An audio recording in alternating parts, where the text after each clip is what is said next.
नमस्कार दोस्तों, आप सभी ने ये तो सुना ही होगा, अच्युतम केशवम कृष्ण दामोदरम राम नारायणम जानकी वल्लभम। कौन कहता है भगवान खाते नहीं, बेर शबरी के जैसे खिलाते नहीं। ऐसा क्यों कहा जाता है कि भगवान भी खाते हैं अगर कोई शबरी की तरह खिलाए? आइए जानते हैं इसके पीछे की कहानी को। बात भगवान राम के जन्म से पहले की है, जब भील आदिवासी कबीले के मुखिया अज के घर बेटी पैदा हुई थी। उसका एक नाम श्रमणा और दूसरा नाम शबरी रखा गया। शबरी की माँ इंदुमती उसे खूब प्यार करती थी। बचपन से ही शबरी पशु पक्षियों की भाषा समझकर उनसे बात करती और जब शबरी की माँ उसे देखती तो कुछ समझ नहीं पाती थी। कुछ समय बाद एक पंडित ने शबरी के परिवार को बताया कि वह आगे चलकर सन्यासी बन सकती है। इस बात का पता चलते ही शबरी के पिता ने उसका रिश्ता तय कर दिया। जैसे ही शादी का दिन नजदीक आया, शबरी के घर वालों ने खूब सारी बकरियां और अन्य जानवर घर के पास लाकर बांध दिए। एक दिन शबरी की माँ जब उसके बाल बना रही थी तो उसने माँ से पूछा, इतने सारे जानवर हमारे घर क्यों लाए गए हैं? माँ ने जवाब दिया, बेटी तुम्हारा विवाह होने वाला है, इसलिए हम लोगों ने इनका इंतजाम बलि के लिए किया है। तुम्हारी शादी के दिन ये बलि प्रथा होगी और फिर इनके स्वादिष्ट भोजन बनाकर सबको परोसा जाएगा। यह सब सुनकर शबरी दुखी हो गई। काफी देर तक शबरी ने उन जानवरों को आजाद करने के बारे में सोचा। सोचते सोचते शबरी के मन में हुआ कि अगर ये जानवर यहाँ नहीं होंगे तो इनकी बलि रुक सकती है। ऐसा नहीं हुआ तो मेरे घर से कहीं चले जाने पर ही यह बलि रुकेगी। जब मैं ही नहीं रहूंगी तब ना विवाह होगा और ना ही बलि प्रथा। इससे मासूम जानवर बच जाएंगे। इसी सोच के साथ जानवरों को रखी गई जगह पर शबरी पहुंची। उसने सोचा कि खोल देती हूँ, लेकिन वो ऐसा नहीं कर पाई। उसके बाद शबरी जंगल की तरफ भागने लगी। भागते भागते शबरी ऋषि मुख पर्वत पहुंच गई। वहां करीब 10,000 ऋषि रहा करते थे। शबरी को लगा कि वो भी इसी जंगल में किसी तरह ऋषि मुनियों की सेवा करके अपना जीवन जी लेगी। वो चुपचाप उसी जंगल में एक हिस्से में किसी तरह से रहने लगी। शबरी रोजाना ऋषि मुनियों की झोपड़ी के आगे झाड़ू लगाती और हवन के लिए लकड़ियां भी लाकर रख देती। ऋषि मुनियों को समझ नहीं आ रहा था कि जंगल में उनके काम अपने आप कैसे हो रहे हैं। एक दिन शबरी को किसी ऋषि ने देख लिया। उसे देखते ही उसका परिचय पूछा। जैसे शबरी ने बताया कि वो भील आदिवासी परिवार से संबंध रखती है तो उसे ऋषियों ने खूब डांट लगाई। शबरी को इस बात का बिल्कुल भी पता नहीं था कि उसकी जाति छोटी है और उसे ऋषियों द्वारा जाति की वजह अपमान सहन करना पड़ेगा। इतना सब होने के बाद भी शबरी हर ऋषि मुनि के दरवाजे पहुंचती और उनके आंगन में झाड़ू लगाकर उनसे गुरु दीक्षा देने के लिए कहती। हर कोई शबरी को उसकी जाति की वजह से अपने आश्रम से भगा देता था। ऐसा होते होते काफी समय बीत गया। उसके बाद शबरी मतंग ऋषि की कुटिया में पहुंची। वहां पहुंचकर मतंग ऋषि को शबरी ने बताया कि वो उनसे गुरु दीक्षा लेना चाहती है। उन्होंने खुशी खुशी उसे अपने गुरुकुल में रहने दिया और भगवान से जुड़ा ज्ञान देते रहे। शबरी ने भी अपने गुरु मतंग ऋषि की सेवा करने में कोई कसर नहीं छोड़ी। वो गुरुकुल के भी सारे काम करती थी। शबरी से खुश होकर मतंग ऋषि ने उसे बेटी मान लिया था। समय के साथ मतंग ऋषि का शरीर बूढ़ा हो गया।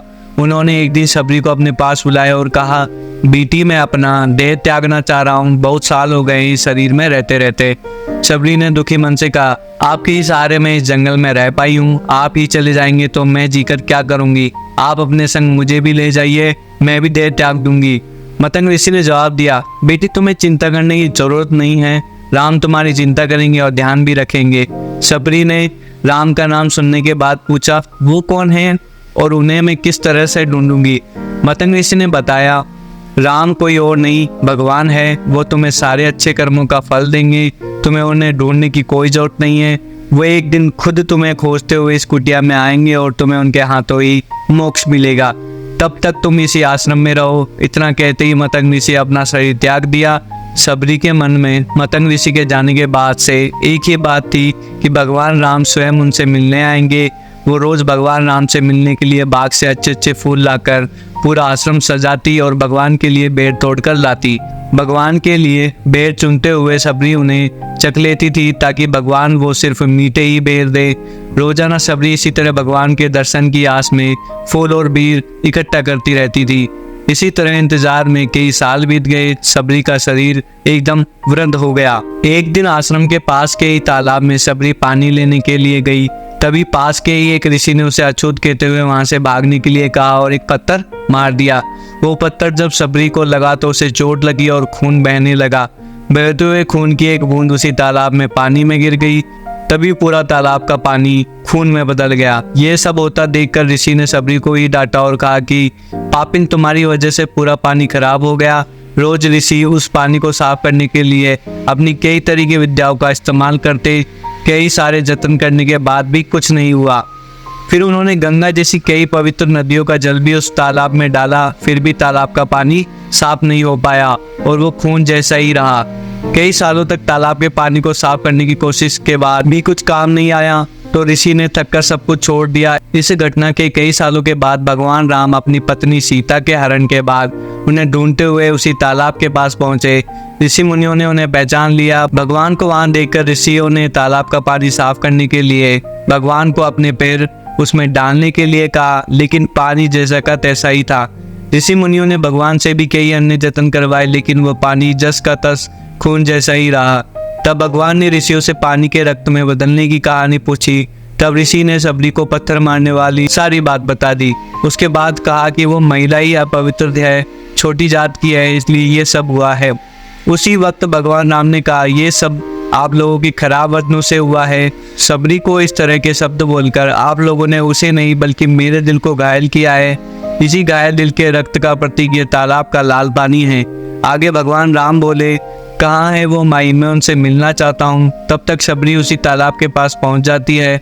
इस दौरान सबरी के पैर को ठोकर लगती है और कुछ धूल उस तालाब में गिर जाती है। तभी सारा पानी साफ हो जाता है। भगवान सबसे कहते हैं कि देखिए, आप लोगों ने क्या कुछ नहीं किया, लेकिन पानी साफ नहीं हो पाया। अभी सिर्फ इनके पैर की थोड़ी सी धूल ने ही तालाब का पानी साफ कर दिया। भगवान राम को सबरी पहचान चुकी थी। उन्हें प्रणाम करके सबरी ने कहा, भगवान आप मेरे साथ कुटिया में चलिए। भगवान भी खुशी खुशी सबरी के साथ चल पड़े। फूलों से सबरी ने भगवान राम का स्वागत किया। वो सीधे बेर तोड़ने के लिए भाग गई और चक चक कर उनके लिए बेर लेकर आई।